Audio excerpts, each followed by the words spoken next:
Kostnaður sjúklinga við fjölmargar læknisaðgerðir eykst verði frumvarp heilbrigðisráðherra að lögum. Nærri tvöfalt dýrara verður að fara í magaspeglun. Næstum tvöfalt dýrara verður að fara í magaspeglun verði frumvarp heilbrigðisráðherra að lögum. Hins vegar verða sett bæði mánaðarleg og árleg þök á kostnað sjúklinga. Dýrara verður að leita til sérfræðilæknis verði frumvarp heilbrigðisráðherra að lögum. Hins vegar verður sett þak á kostnað sjúklinga við 33.600 krónur á mánuði og 95.200 krónur á ári.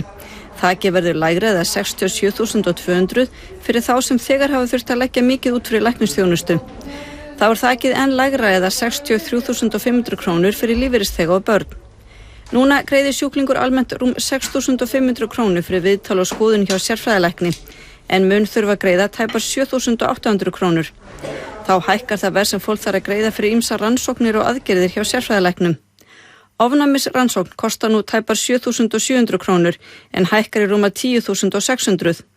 Nú kostar ómskoðun hjá kvensjúkdómalækni tæpar 8.000 krónur en verður 11.000. Núna kostar 10.500 krónur að fá gifs og deyfing á skurðstofu en hækkar í rúma 17.600. Magaspeglun hefur kostað 12.800 krónur en hækkar í 23.500.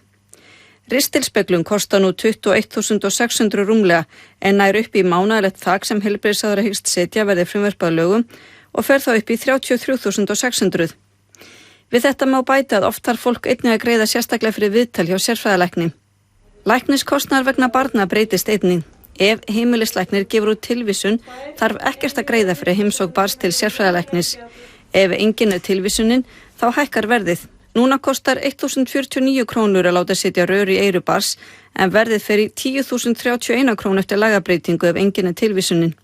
Núna kostar 2.990 krónur að láta taka hálskirtlu barni en það hækkar og fer upp í mánaðarlegt þak sem er 22.400 krónur.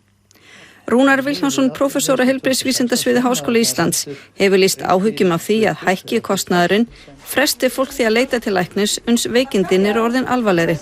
Það getur örugglega einhverju leyti spilast þannig en ég kýs nú að horfa frekar á jákvæðu hlutina við það að eyða út þessum frumskógi gjaldtöku sem að í kerfinu er og er alveg óumdeilt að tryggir fólk mjög illa og veldur því að fjöldi fólks lendir í alveg óheyrilegum kostnaði.